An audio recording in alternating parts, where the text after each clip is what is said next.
Hello, everyone. This is Adam Meister, the Bitcoin Meister, the Disrupt Meister. Welcome to a very special edition of the One Bitcoin Show. Today is August 27th, 2020. Strong hand, long-term thinking, buying over crying. Bitcoin is the next big golden age. This game is not rigged. This dude has some conviction. Compete, don't complain. I am offended by selling. Be a unique beast. Well, we've got a unique beast here today, okay? So I want to say hello to all my elite friends out there. This was supposed to be the Ask Me Anything show, and you can ask me anything. You can ask Gabriel in Venezuela anything also. So the chat, it's open in the chat. Please, you could do a super chat. You could type in BitcoinMeister. Get my attention. This is a unique beast show. All my elite friends are going to be here today, but this is a very special elite friend. He has been in Venezuela for 3 months. There hasn't been internet. He has not had internet access. I have wondered what the heck happened to Gabriel. I was hoping everything was all right. I've gotten word that during the lockdown in Venezuela was horrible. People really want to get out of there now. Conditions have worsened because of the government overreach during the virus, and that those with Bitcoin, I think they're realizing what a great investment that they made. And the people of the world who say there's no use case for Bitcoin, well, I think we're about to hear about some real life use cases for Bitcoin. So I'm just gonna start out by saying, Gabriel, what the heck has been going on for the last 3 months? Well, hi Adam, hi everyone. Thanks for having me here. And I would like to say as a start that sadly, I must say that conditions have been worsened the last 6 months in Venezuela. Really, it has gotten to a point where you think you cannot keep going lower, but then it goes lower again. It's like a bottomless pit of economic turmoil, right? And what happened there? You there still, Gabriel? Yeah, I'm here. Oh, Can good, you good, good. I hear me? thought something. Sorry about that. Now, no, I was looking at something else for a second. I want to say, what did they do for the virus shutdown there? What did you guys have to stay inside your houses, or what was it about? Well, that has been very interesting. The Venezuelan government took let's say, a different approach from other countries, in which they started the lockdown very early in time. Like it was the first country in Latin America to enforce lockdowns, right? It started in early March, and we were very overwhelmed because nobody saw this coming. I must add, the last months of 2019, since the government allowed publicly dollar transactions for everyone, no problem. You will not go to jail if you hold dollars or if you pay with dollars. I can say that I had a feeling that the economy was kind of recovering, or at least it was not going under anymore. It was somehow stable, right?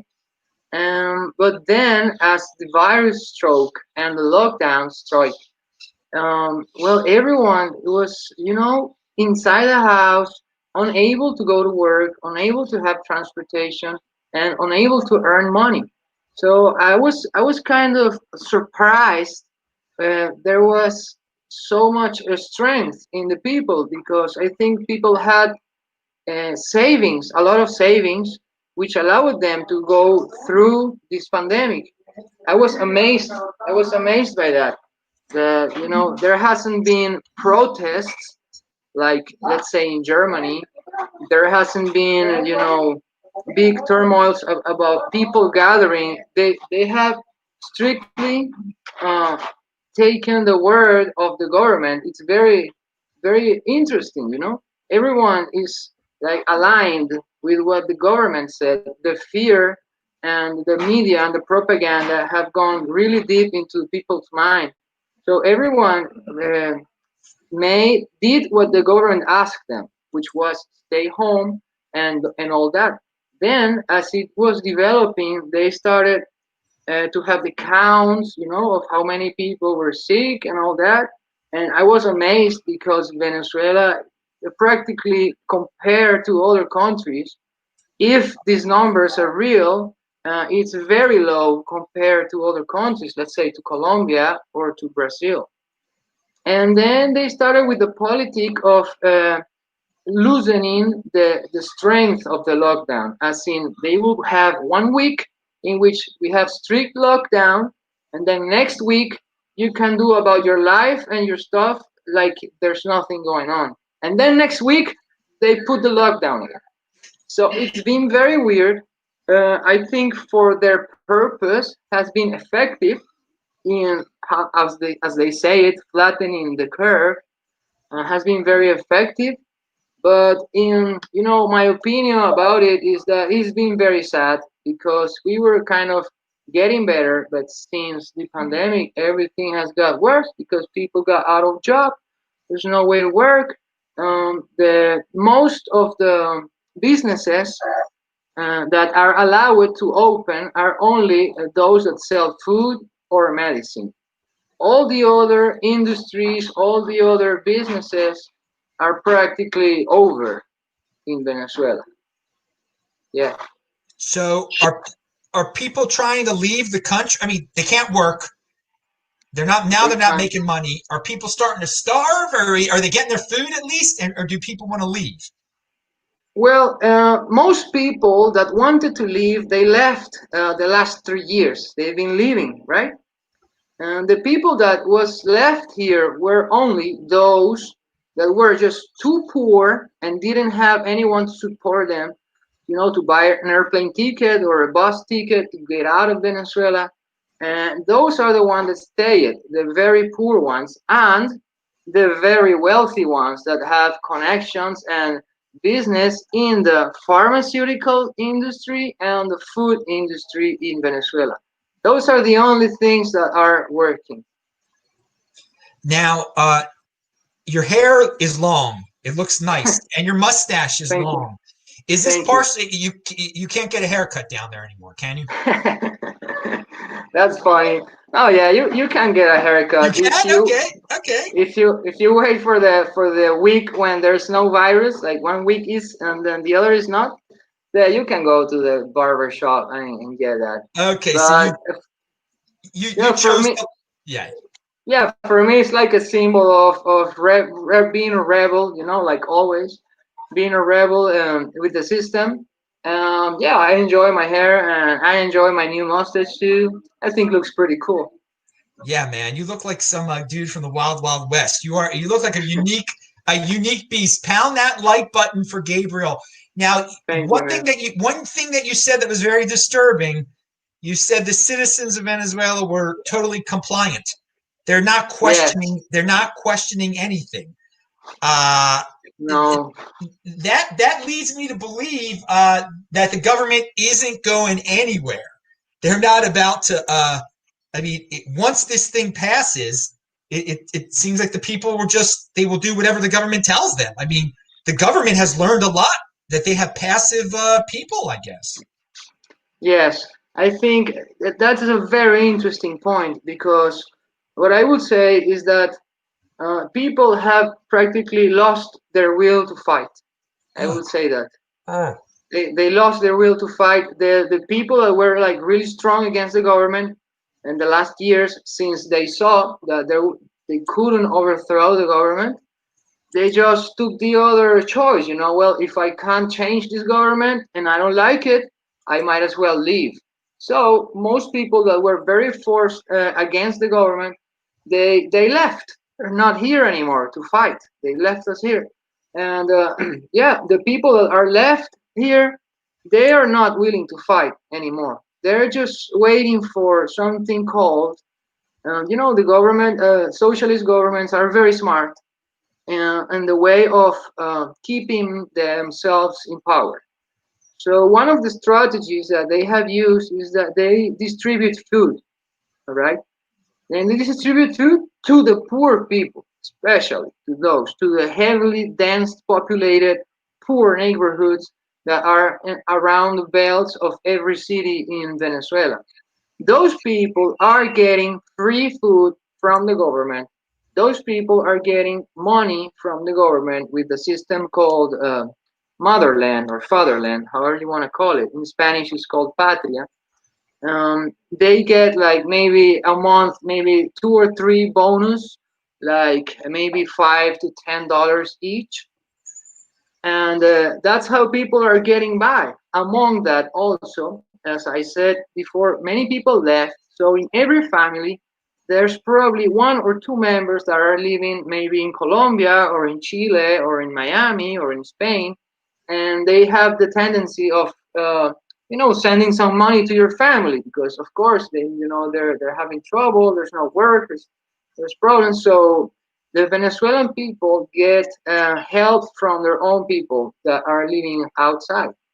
And I would like to point something interesting that it's kind of weird, even though as bad as the situation is here, there has been seen a movement of Venezuelans that have come back in the last 5 to 6 months, like this year. Those guys that were in the near border, like in the most closest cities of Brazil, and the guys that were living in Ecuador, and Peru, and Chile, and Colombia. There's been a count. I don't know if the number is accurate, but it's between 50,000 and 200,000 people that have come back to Venezuela instead of staying in Peru or staying in Colombia. They came back because, of course, they lost their job over there too. Because this is a world thing. It's not only here that we have lockdowns, also in Peru and so on. So these people over there, they don't have family there. They don't have those things that they have here, like maybe a house of a relative, and so they get thrown out in Peru and Colombia. So they get thrown out to the streets because they don't have no money, they can't pay the rent, and they are not socialists. So they have to kick them out, and they do, and so they come back. Very weird. They came back, and sadly, the most cases of getting people sick due to the virus has been because of those people that have came through the Colombian border, through the woods, as you might say, and they came being sick, and they have gotten some people sick here. Very interesting movement, yeah. Well, yeah. If you're everybody, it's a really good point that you make. It's the neighboring countries. People don't have jobs either. So if you have no job, you're not from there. You're going to want to go home to where you're Correct. also not where you're also going to not have a job. So it's not like these are productive. Well, they want to be productive people, but there's no chance for productivity. And I want to ask a question. Your internet was literally down for 3 months. You didn't have access to the internet for 3 months. Yeah, I would like to clear that. Yeah, in my area, my neighborhood, we were like around, let's say 200, 2,000 families that in my area where, internet was due to ups and downs in the electricity because, our electricity is very bad too. So the equipment got burned and so on. So we have to put all the people put money together. Everyone put $10, $20. We gathered $10,000, and then we bought the electric plant and all the stuff that was needed to fix the internet. That was kind of cool, like people got together and worked themselves out to fix the internet instead of the company of the telephonic enterprise having putting up the money up front, and then they charge you a little bit and all. But no, that was kind of cool. And so we got internet again. I'm pretty happy about that. I was out of internet for 3 months. Yeah, very bad situation. Yeah, Very, very bad situation when the yeah. I guess it was the state company couldn't provide it, so the people had to rig it up themselves. Very, very interesting. Correct, correct. Well, Yeah. hey, you've got some conviction there. That's good. Now, give us. I know it's been a difficult time, but what's the Bitcoin scene been like, and what have you been thinking about Bitcoin? And I'm sure you're pleased since you can't work now. You've at least you got savings in Bitcoin, right? Yeah, Well, the volume, Venezuela has been in this problem of inflation for years now. So it's a no-brainer. It's very, very easy. Everyone is accustomed to getting out of bolivares as quick as I can, even if you buy dollars cash or you buy crypto. So the volume, as in, has been steady. It hasn't risen too much in the Bitcoin volume.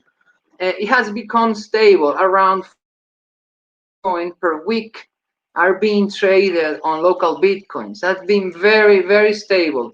Where are those bitcoins coming from? Well, number one, from the people that are Venezuelans outside that want to send a little bit of money to their relative. That's the main source of income of bitcoins inside the Venezuelan economy.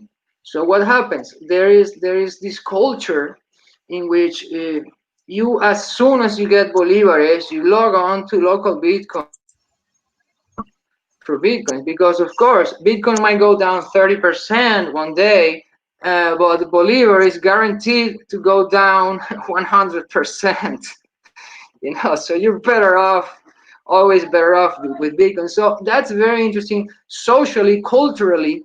For us, it's obvious not to have fiat. Of course, you guys in the United States or people in Germany or in Spain, they might not find it as useful as we do, because of course, let's say dollar and euro. But what is happening now? What have we been seeing in the last months? There has been an expansion in the monetary supply in euros, in Turkish lira, in dollars. So what I found is that only now the first world is going to start to experience through for years. Only now they are going to start to open their eyes and see and think, hey, maybe this bill that I have here is not worth as much as I thought, because the guys that have the power to print it, they can print as much as they want. Cool. 200 bolivares bill. I may add, on the Venezuelan economy nowadays, the bolivar practically non-existent, right? It's only digital on the banks. You everywhere there's only dollars. That's good. We like that. We Yeah, like that. that is good. That actually is very good. That helped it a lot. Two But you quick. don't have the access to the United States bank accounts. If, as a Venezuelan from here, you're cut from all the system outside the normal banking systems. Well, It's Bitcoin. is anyone there interested in the stable coins? Since people do value their. Yes.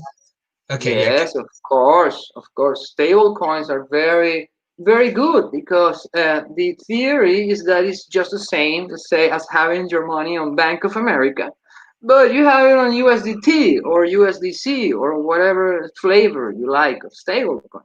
So I think very, very useful. There's not much adoption of it yet here.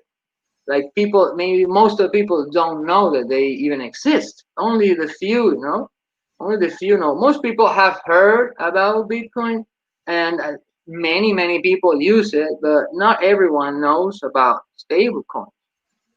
How's And the? Oh, sorry. mhm, Continue, yeah. please.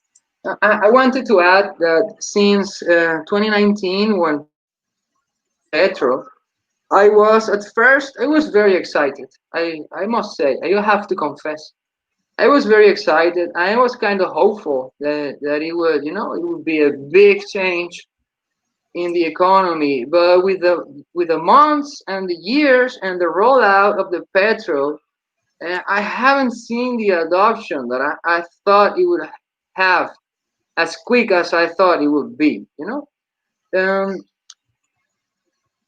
I, president gave a lot of petrol to the people. The bolivar was at 20,000 to the dollar.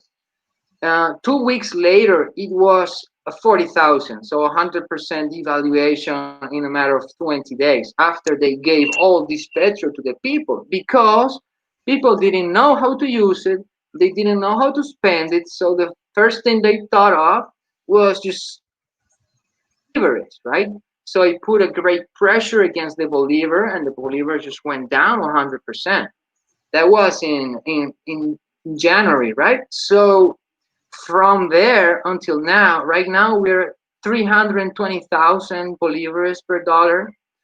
So times devaluation in a matter of 6 months. So people are very accustomed to this. So what would you do is buy, exchange all the bolivars you have as quick as you can. But what happens with the rest of the population have access to dollars or do not know how to work with crypto? Do you know what is the wage, the monthly wage of a school teacher in Venezuela, brother? Are they still getting are they still getting paid? Are they even still getting paid Yeah, though? they're getting paid in bolivars. Do you know how much they get? No, how much? $2 a month. That's the wage. So you know how bad is it? It's pretty bad. And on top of all that, with the politics and all that problem, there's some sanctions against the Venezuelan oil industry for many reasons that we're not. And that's just a fact. So what happened? The Venezuelan government didn't take good care of the oil industry. That's the way I see it for the last 10 years until they got to a point where there is no gasoline more. When we had the biggest oil refinery in Latin America that could do 1 million barrels of gasoline each day, when we had that, and we had many other refineries around the country, we could do like 1.5 million barrels of gasoline a day. That was let's say 10 years ago. We got to a point where all the factories of gasoline were damaged, not taken care of, etc., etc., etc. So we stopped producing gasoline here, and with the sanctions, it became pretty hard to import gasoline. So we run out of gas. We run out of gas since early March. I mean, that's pathetic. That's terrible. Yeah, yeah, yeah. I mean, Together with the pandemic, together with their lockdown. So there was lockdown and no gasoline. I had to do a line for like 4 days, sleep on the car and wait arrive some gasoline. So after the fifth day, I was able to put some gasoline, still free gasoline that 3 months ago, and then that ran out. So there was only gasoline for the cops, the ambulance, and food transportation. Only gasoline for them. No gasoline for no one. Only for the cops and the ambulance and the food trucks. Okay, so can you imagine, man, being in your house, you're not having no more job, no gasoline, no way to get gasoline. So the only way was to, pay in the black market. We got to a point where we would pay $2 or $3 or $4 per liter, in a country where a school teacher makes $2 a month. So can you figure that out? It was very, very sad. After that, I don't know if you heard, there was a couple of oil tankers, gas tankers, that came from Iran like 2 months ago. So Iran sent some gasoline to the Venezuelan government, and they distributed it in two manners. So let's say out of 100 gasoline stations, they would put 50% with a subside. So still very cheap gasoline, but a lot more expensive than it was before. So 5,000 bolivares per liter. So you fill a tank with $1. Okay, cool. And there's the international price gasoline, which is $0.5 per liter.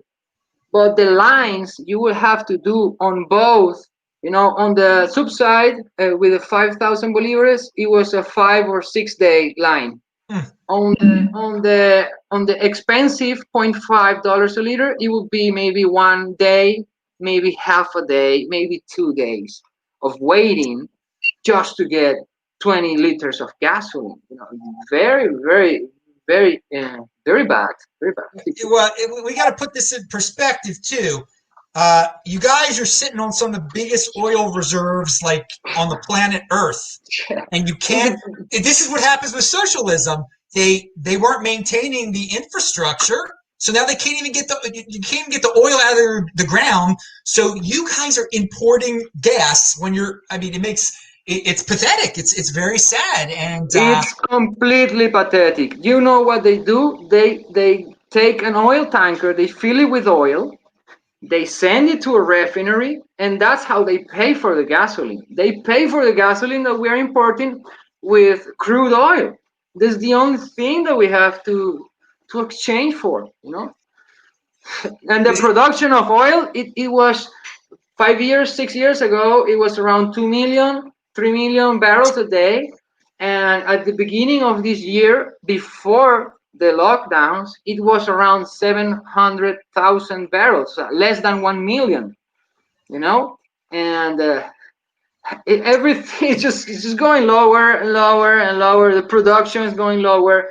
And the expenses that people have to do on this economic warfare that we are experiencing due to the bad politics and sanctions altogether, you know, everything for us becomes more expensive here. You know, cooking oil, chicken, flour for making your food, rice, everything, the food-wise becomes more expensive, while your income becomes less available, and while the country overall is just going down. All industries that we had besides oil and food, everything is kaput.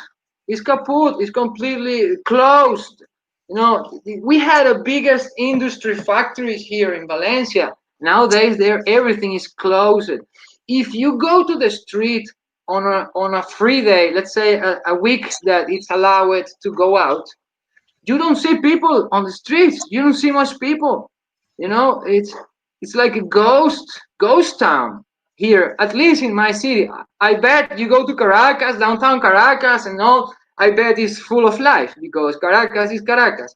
But the other parts of Venezuela is very, very depressed, and it's very sad because we have soil, very fertile soil. We have water. We have all the resources, but it's very poorly managed in a way practically it seems done on purpose to impoverish the people, you know. So for the government becomes easier just to keep in power. That's why I think the sanctions have been contraproducent. They have only weakened the people, and they have strengthened the government position here. I don't see the government going out. I don't see the government falling down anywhere near.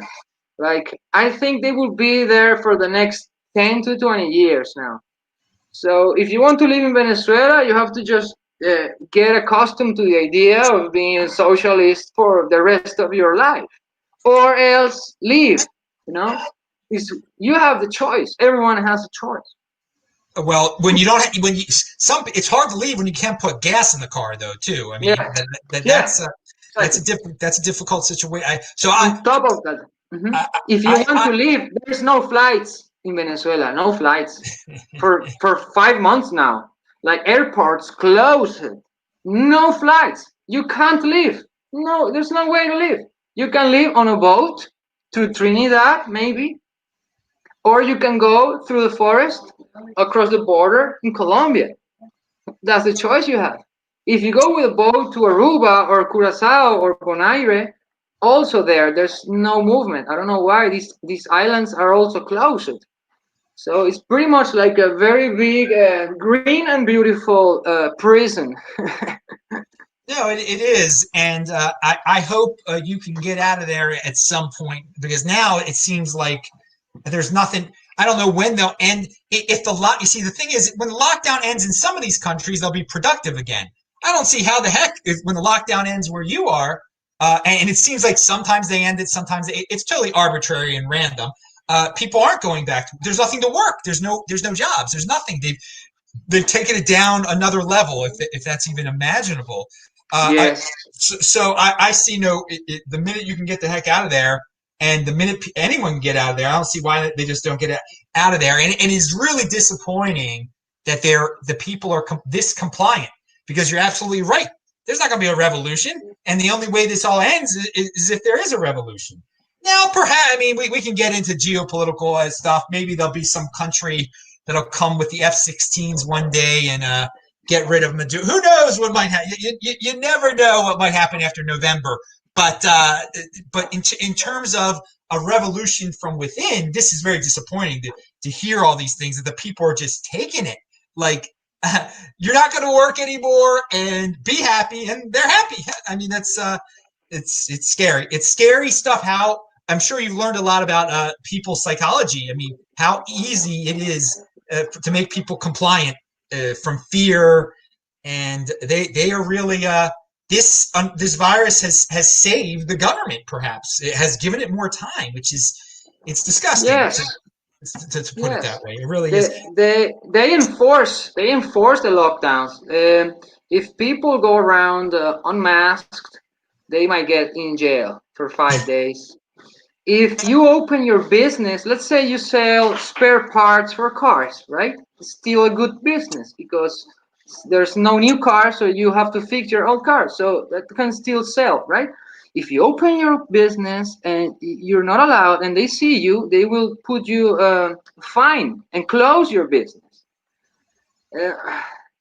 It's disturbing, man. So this whole thing about the lockdowns have helped the government, to keep all the protests away. No more protests. I think you can see it has been going on around the world before. In 2019, there was protest in Hong Kong, in France, and here in Venezuela, in Colombia, in Chile, very, very places in the world. There were protests, normal days, but since this thing that happened around the world, I think it helped not only the Venezuelan government, but many other governments in the world to put the people down and keep them in their house. No protest. It helped the Chinese take over Hong Kong. I mean, it's been very convenient for these authoritarian type of governance. I want to remind everybody that's watching, I said that this was going to be an Ask Me Anything show, and we got plenty of people in the chat. It still is an Ask Me Anything show. You can ask him anything, Gabriel anything, you can ask me anything. We're not going to get any questions or anything like that. The next Thursday, we're not doing Ask Me Anything. This was the example of, like, okay, people wanted an Ask Me Anything show. Here's your chance. And now people aren't asking any questions. So there's a lot of you in the chat. If you got questions here, ask any type of questions. It could be beyond Bitcoin too. And it could be for Gabriel. It can be for me. We got a few more minutes here. Okay, we got a question. Chunkadunk says, gold mining in Ecuador has been shut down since last year. This is why we buy and hold Bitcoin. Does Gabriel know if they shut down the mines in Venezuela also? There is a hunger for gold here. In Venezuela, I don't know if you guys know, as we have oil, we also have a lot of gold. Yeah, but did they shut down the mines? Are they mining gold still? No, yes, they are mining full power. They are mining because as the gold price, is ramping up to 2,000, they want the gold to support all the operations that they have here. So the gold mines are running up and good on the south sides of Venezuela.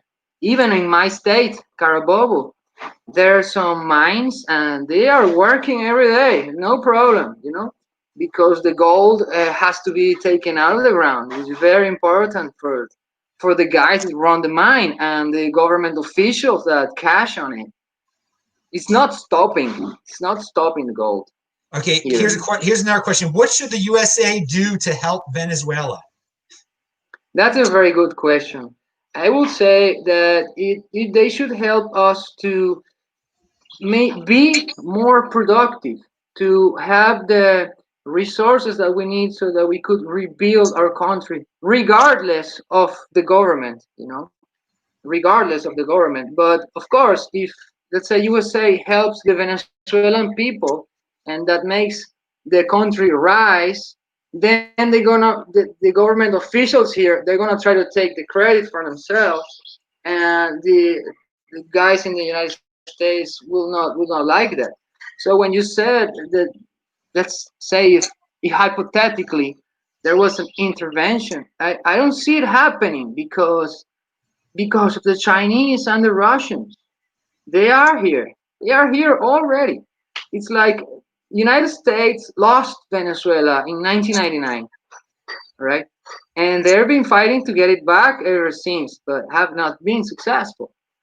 You know, that's the way I see it. The way I see it, Venezuela used to be just another state of United States. We had all the culture, all the cars, all the baseball, all the clothes, all the movies, just like in Florida or Georgia or wherever. You know, it was just very, very United States like the living here until 1999 when Chavez came to power and so on. It's a long story. Everyone knows it. Yeah, yeah, yeah. Yeah, yeah. Well, I got another question here. It's about Bitcoin for you. Okay, how do people in Yeah. Venezuela store their Bitcoin? Oh, most of people just because they don't have that much, they will just keep it on local bitcoins. Most of them. Now, Ooh, ouch, yeah, yeah. ouch. If you have maybe like 500,000 satoshis, maybe 1 million satoshis, you're not gonna buy a ledger for that. You're not gonna take all the trouble to have your private key stored in your computer and whatever, or because it's just not much. Now, if you talk to someone that has like more than zero point 0.2 bitcoins or so on, probably they will just store it on a ledger or something like that. All right, here we got a very interesting question from Lance. It's for me, and this is a good question. If someone you barely know online asks you to sell them Bitcoin for 20% over current price so they can get no KYC coin to use for betting on sports, would you? Oh, no. First of all, I don't sell my Bitcoin. Strong hand. And I don't care if you give me 20% more. But you just said it's a dude I don't know online. And he's telling me he wants to use it for gambling. He's probably just going to steal it all from me anyway. I mean, that's not a good pitch. That's not a good pitch. Doesn't make sense. Doesn't make sense to Yeah. sell it. No. No. This is there's so many scams out there. No one should be making deals online with people they don't know to sell Bitcoin for 20% over spot.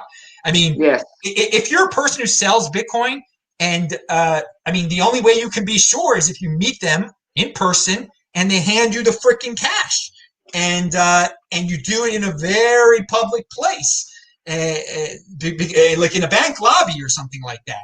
Because again, I mean, if the dude's like, hey, he shows you the cash, he takes you to the back alley, well, then he's just going to pull out his what, and you're going to be in big trouble. So, this is that sounded real shady there, Land. People, if anyone ever gets a hint of shadiness in their Bitcoin dealings, oh, it's shady. It's probably worse than you can even imagine.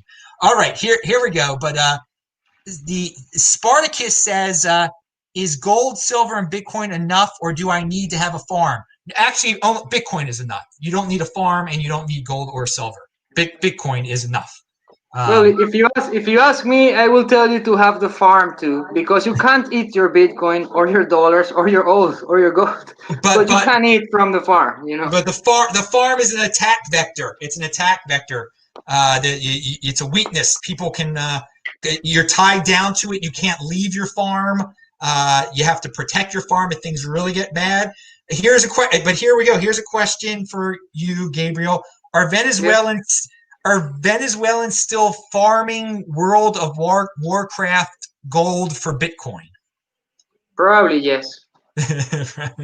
Probably yes. And this has been answered by Gabriel before, but and guys, please try to type in BitcoinMeister so I see your questions. Are altcoins popular in Venezuela? Yes, of course. Everyone is just looking for that next 10 to 100x altcoin. Yes, but they are popular. You've also said in the past that it's easier for some people to mine that stuff too. They just mine the altcoins and they turn it into Bitcoin. That's another reason. Yeah. Yes. They don't necessarily. I mean, it's a logical thing. If you're getting free electricity and if I may add, since the computer power has been increasing from China, they sell the old S9s and the equipment that was produced 2 or 3 years ago. They are selling it here for $100 to $200 per machine, very cheap, because electricity is free. So it's still profitable to mine Bitcoin on those old machines. There's a lot of people who have them. I want to point out again, he said electricity is free, gasoline is free, but you Used see, to be free, you gasoline. see, free should be in quotes because the electricity goes off all the darn time. I mean, I've had Yes. Gabriel at least 2 different times. Gabriel has been supposed to be on the show in the past, and he can't be on because the it just goes out or it goes off right after he's done the show. It's ludicrous. I mean, it's great that we've made it this far without the electricity going out. And of course, he just told the whole story about the oil that was free, and that they're sitting on top of all this oil, and now they have to import it, and people are now charged, and you wait 5 days in line for the free gas. Yeah, that's Yes. And Yes. so here's a question. You don't have to answer this question because it might. Does Gabriel plan on moving to another country? You know, I mean, you could be vague about that. You don't have to answer it or anything like that. Well, I have to be honest and say that I have thought of it. I have thought of it. As you guys know, I am also Spanish, so I have Spanish passport. It will be kind of easy to move to Europe. But the situation right now is so uncertain that I wouldn't be confident to go right now to Europe, especially on this coming winter. I would probably wait maybe another 6 months until spring, if things are kind of cool in Europe. I will think about maybe going to Austria or Switzerland or Germany or something like that. I wouldn't go to Spain. I wouldn't go to another country. Just maybe if I'm gonna go, I will try to go to the best place. So where I think there's more potential. So probably Switzerland or Germany, Austria, maybe London. But yeah, I thought of it many times. I thought of leaving. Yes. You have a Spanish passport. I did not. Okay, Yeah. But you see, if there's no plane leaving Venezuela, and you can't get to, Exactly. and you can't. I mean, what are you going to do? You're going to walk across the woods into Colombia, and you're going to be crawling with bugs, and you're going to get on a plane in Colombia. I mean, this is you've got a while, and I understand you don't want to end up in a country where you're going to get locked down again, even if it's but you've got it because of the rules of the EU. You got that Spanish passport. Then you just said you're going to go for the best of the best once you're in the European Union. Can't blame you. I thought of going to Estonia as well. Estonia, it's very cool. It's very open, friendly for foreigners. There's Yes. a lot of tech companies getting built. A lot of exchanges worldwide are putting their base operations in Tallinn. So I don't know. I don't speak Estonian. That's one of the things that maybe it would be hard But for me. But since I speak English and English. German, I think it wouldn't be so hard. No. I think it would be easy because you're right. It's an up and coming. They've got easy tech rules there, and the language of tech in Europe is English, English, and yes. then probably secondary it might be German, and German. So and then Spanish. I mean, you'd be fine. And it's very interesting because you've got that in motion, unique beast attitude. You want to go to a country where it's growing. I mean, Estonia isn't the best. It's a little Baltic country, but I mean, there's a lot of cool things going on. So it reveals a little bit about your personality. I mean, you could easily go to freaking Paris or some of or Germany, which is highly advanced country. But yeah, you've got Yes. you're interested in Estonia, so that's very good. Anyone over there in the chat? Does anyone else have some questions? Anybody else have some questions over there? I'm just seeing if there were for Gabriel or myself. Okay, I have a question for Gabriel though, and guys, you'll have I'm gonna ask him this question, then you'll have about 3 minutes. If you got any more questions for any of us, here's your chance. Well, so I don't know if you heard about this. I didn't send you the article, Gabriel, but the United States government somehow acquired, took some money that was supposed to go to Venezuela, and they were going to redistribute it to healthcare workers through a cryptocurrency company. Did you hear anything about this?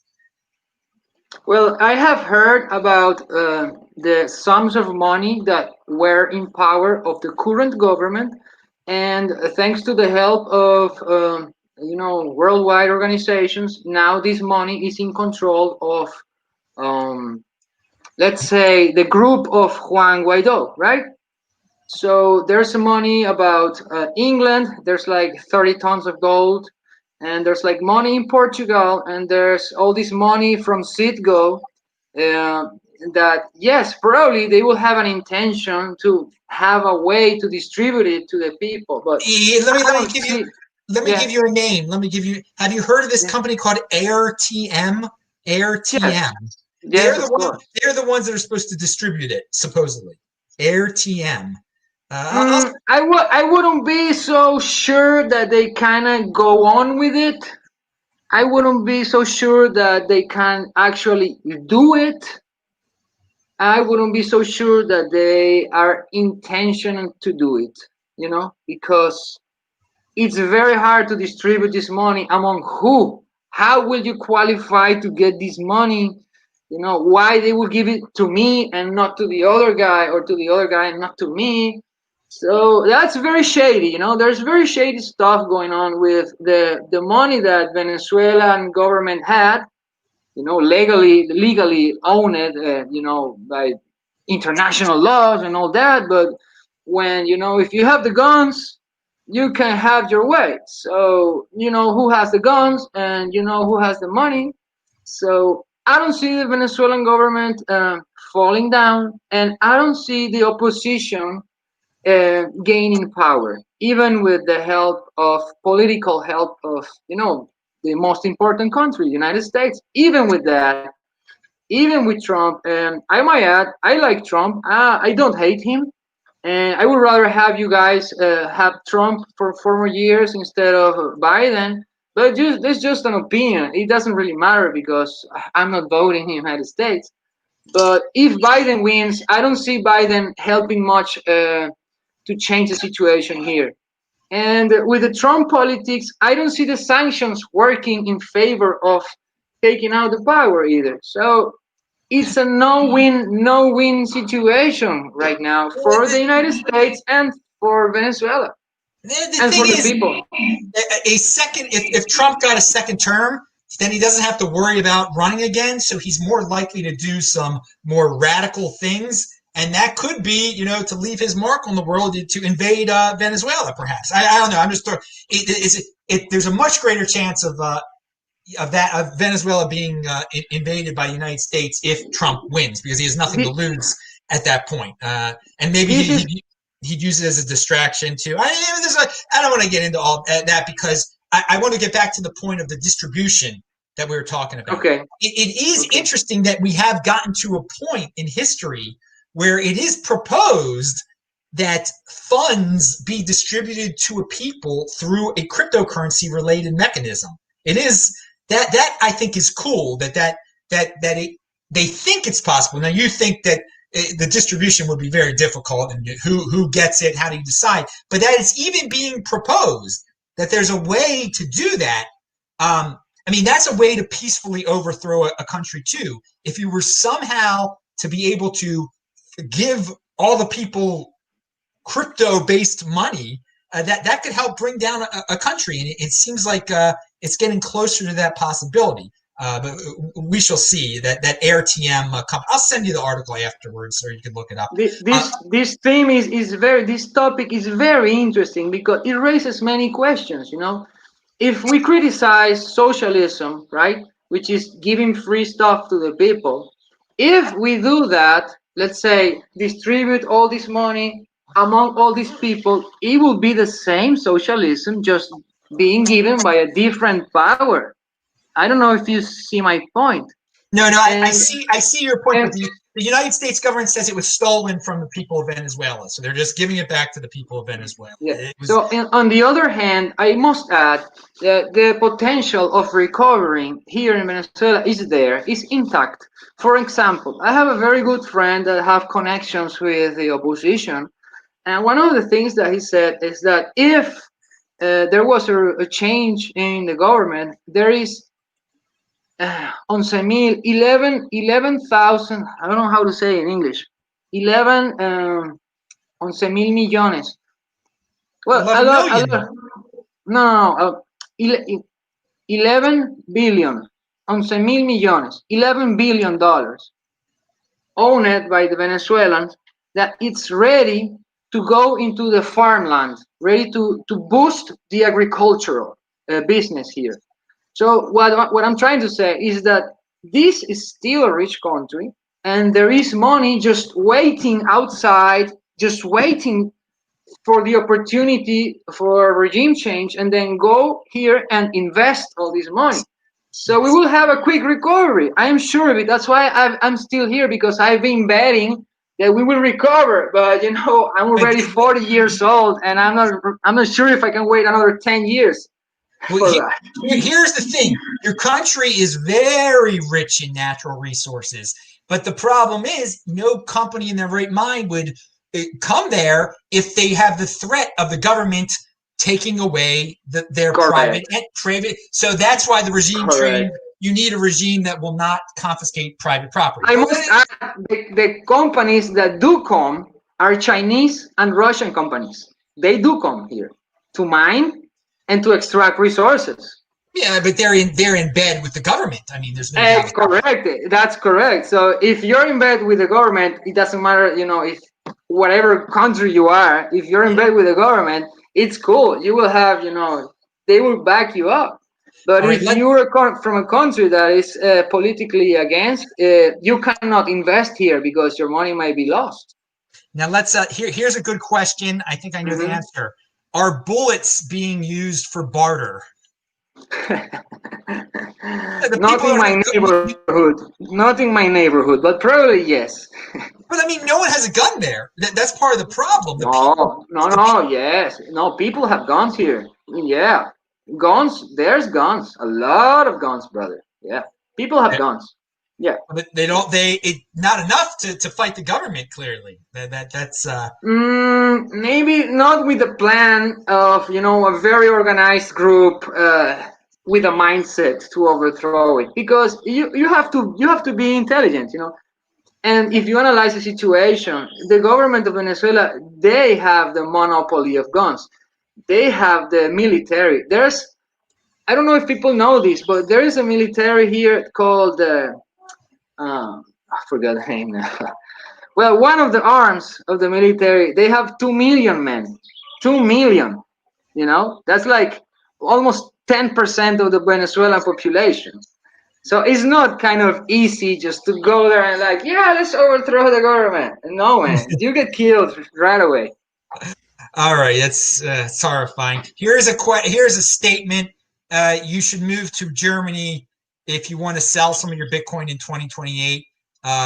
Your name even sounds German, so says this person. So he's recommending Germany. I know that you've been to Germany before. I know that too. I'm pretty sure. Yes. So, Germany it's a wealthy country. He could have a very high standard of living there, but he's interested in Estonia. Let's take it one step at a time. Let's get flights back to Venezuela. Okay, so we're gonna wrap it up now because we're getting close to an hour and there are no more questions. So anything? So you think that people are going to remain in lockdown in your country for the foreseeable future? I can say this. The length of lockdowns is directly proportional to the level of corruption of the government. Okay?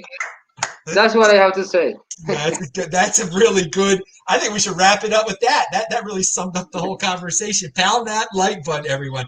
Well, Gabriel, we're really, really happy that you're okay. I was concerned, and you always come through in the end. There have been other times I've been concerned, but you show you give me a message out of the blue. So I'm always happy to hear that everything is that you're healthy. So stay healthy, stay strong, keep the dream alive. In the end, you will find a way out of there, or a way to stay in there for things to be more productive. So thank you for giving us your time today. I have one final message to all your viewers on the first world, right? Yes. We in Venezuela, we have experienced the mayhem of fiat, okay, in our flesh and bones. You guys that live with euros and dollars and yens and whatnot are just starting to get it. Okay, so my advice with love is that save your money in crypto. Don't save it in fiat. Every money that you have to have your savings, put it on BTC, put it on your most favorite altcoin of the month or whatever you like. But get out of fiat. Get out of fiat. Go to BTC. Hold it. Don't sell it if it goes down. Don't panic. Just be strong and have a conviction of having your savings worth in Bitcoin. And one last thing, if I may add, look at the charts not in terms of dollars. Look at the charts in terms of gold. That's the real truth. When you see it, you will see what is going on with the dollar. When you compare Bitcoin against an ounce of gold, that's the real chart. I give that for you. All right, dudes. This is great stuff from Gabriel. Thank you. Free Venezuela, free Hong Kong. We want to see change in those countries, and very inspirational. I'm Adam the Meister. Oh, Adam the Meister. Adam Meister tomorrow, 2 p.m. Baltimore time. BTC Benny will be one of the guests on This Week in Bitcoin. We're working on the other guest. Pound that like button, everybody. You get a new show out here every day. I guess we'll do an Ask Me Anything next Thursday also, because you guys did bring some good questions there. So thanks very much. Retweet it, TechBalt. Thank you again, Gabriel. And I'm stopping it now.